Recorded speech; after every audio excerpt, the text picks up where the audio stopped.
Hola, hola! If this is your first time here, my name is Catrice. I do true crime stories while I drink my vino. Because with good friends, you need a good vino. And at the same time, I'll be doing all my makeup. If you're interested in the products that I use for my makeup, it will be in the description box. Most of all, if you enjoy my videos, do subscribe, recommend, share, and so on. Warning, in this video, I will be talking about events that will include rapes, murder, suffering of children, and many more things. This video will have a little bit of everything. It's aimed at this terrible lady called Beatrice Munyenzi. She's known for her involvement in the Rwandan genocide, but most of all, I'm saying this story because she's evil and I will talk about her. I hope you enjoy it and I hope you enjoy my video. And I'll be turning up without makeup, so here we go. See you soon. Okay, so I'm going to give you a quick background of how Rwanda was at that time when Beatrice started committing her crimes. On 6th of April in 1994, the president of Rwanda was in a plane and he was coming back home when his plane was shot down and killed everyone on board. Immediately, that was all over the news.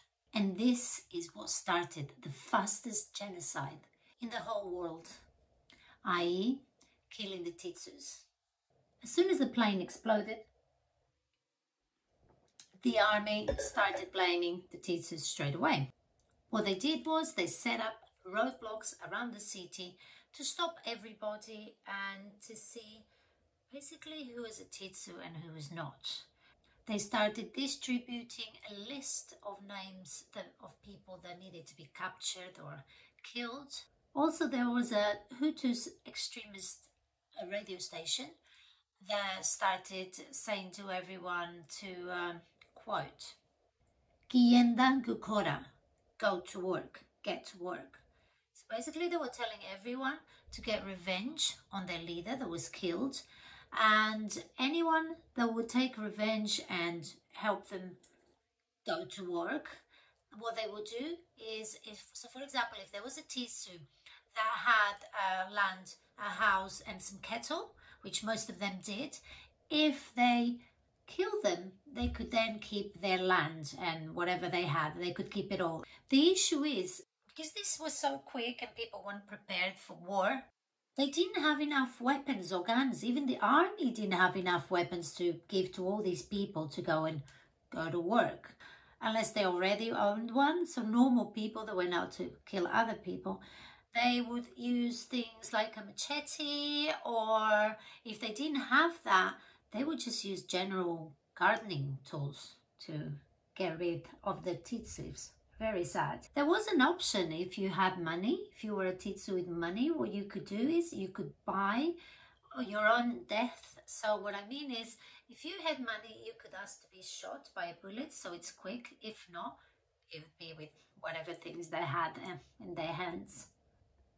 This is when Beatrice and many other women came to the scene. So what happened was many women in Rwanda joined the forces, but mostly what they did was they would just tell the soldiers where to find the Tutsis. Most of them didn't do any killings. So a little bit about Beatrice. She was married to a leader in the extremist side. No need to say anymore, it says it all. He was also a very, very bad man. But not just him, his beautiful mother too. They were found guilty in 1997 for the crimes, both of them, him and his mother, for the crimes such as killing all refugees, orphans, or just going to a hospital where there's patients there, and if they're Tutsis, kill them all. The arrest was years later. Him and his mother were running a grocery shop for 3 years and no one knew who they were. Beatrice and her mother-in-law and also her husband, they set up those roadblocks outside their own family hotel. So when Beatrice came to be in charge, she was called the general.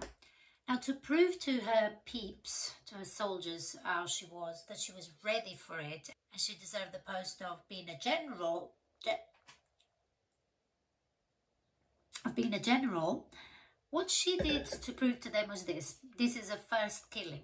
She got this family out from the car. They were Titsus. I'm not going to keep repeating that. They were after the Titsus. So they got this family out, and the soldiers took care of the parents. And there was this little boy that she kept with herself at that roundabout. And once the parents were done, she called all her army guys around to have a look and see what she was about to do. And what she did was, she didn't have a gun, and she actually preferred machetes anyway. So she took care of the kid. But this, my friends, this was just the beginning of Beatrice showing who she really was, what she was capable of, and how much she enjoyed hurting people, destroying lives. She enjoyed it. This wasn't just a normal woman that was taken to work in the war, because if you don't work in the war, then you're going to be killed yourself. This wasn't it. This was a woman that had the evil. This was just the beginning of her cruelty, her killings, and her daily killings. After that, her evilness came in full force. Evil. There was a bus full of nuns, and they stopped that bus like they were stopping everyone else. She got all her soldiers to come and sexually assault the nuns the whole night long, and any nuns that were still alive, those nuns would be killed in the morning by Beatrice. She would also do things like every time there was a family that was stopped, although it was the soldiers' job to like get rid of them, what she would also do is she would stay there and watch and smile. You get the gist, right? She's the general. Everyone is petrified of her. Not just petrified of her, their whole family. They were all enjoying what was happening there. But there is more. There is more about Beatrice, especially when she was committing all these crimes. You better be sitting down for this one. She was pregnant with her twins.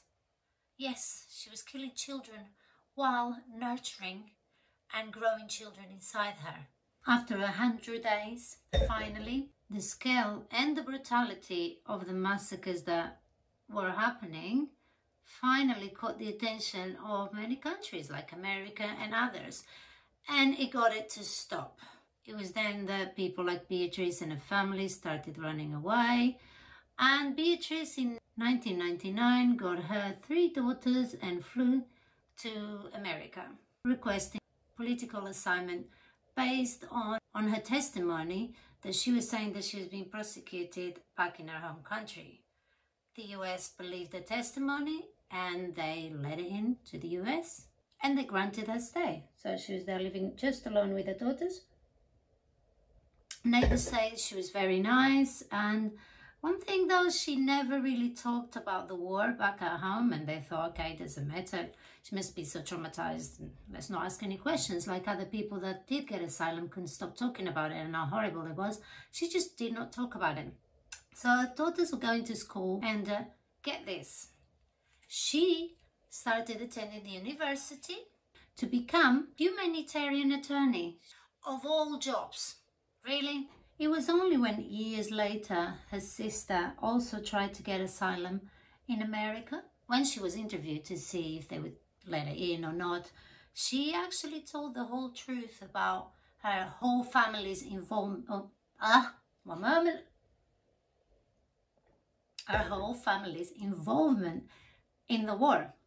So then one of the detectives, well, for starters, they didn't let her in. But one of the detectives recognized that name, and he thought, okay, I'm going to investigate this. So what he did, he actually went back to Rwanda to find out a little bit more about Beatrice. Now, when he got there, he kept hearing this name, General, General, General. And everyone kept telling him it's a woman, because he was looking for some information about that family. And he just kept hearing this name, General, General, and people were petrified when they would say that name. And eventually he came up with the name Beatrice, her name. And also it was the general that was pregnant with twins. And who was pregnant with twins at that time? Beatrice, again. So after proving who she was, he went back to the US and started the proceedings to make her pay for what she did. So the US courts decided that she was involved in the roadblocks in her city, and by pointing out who the Titsos were, she was in a way condemning them to be killed. So she was found guilty and she was asked to spend 10 years in jail in America. Following that, in 2013, she lost her American citizenship, which meant that once those 10 years were up, she would have to go back to Rwanda. On 17th of April 2021, Beatrice was arrested upon her arrival in Rwanda after deportation from the US. She was charged with murder and sexual assaults. At court back in her country, she denied all charges by saying this: "I could never do those crimes. At that time, I was a teenage woman, pregnant with twins. No mother could do such a thing." Okay, Beatrice, okay. And there she is in prison forever. Bye-bye, Beatrice. And now, guys, I'm just going to tell you quick statistics just to finish how the country is now doing after war.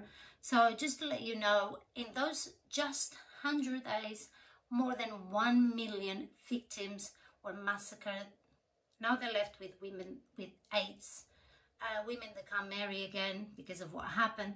They now have over 64,000 orphans. 64,000 orphans that are there that the country has to take care of. Not only that, there are over 500 rape victims. And just to finalize, there's over 20,000 babies born of the sexual assault. The country has a lot to deal with and a lot to recover. There are many agencies helping them. If you can, also, please go and have a look and help, because as you can hear, these numbers are horrific and they need the help. Right, guys, I hope you enjoyed this and I'll be seeing you again shortly. Leave me any comments. Let me know if you've liked it. I hope you do, like I did to tell you this story. I can't thank you enough for today. And I love you guys. All right, till next one.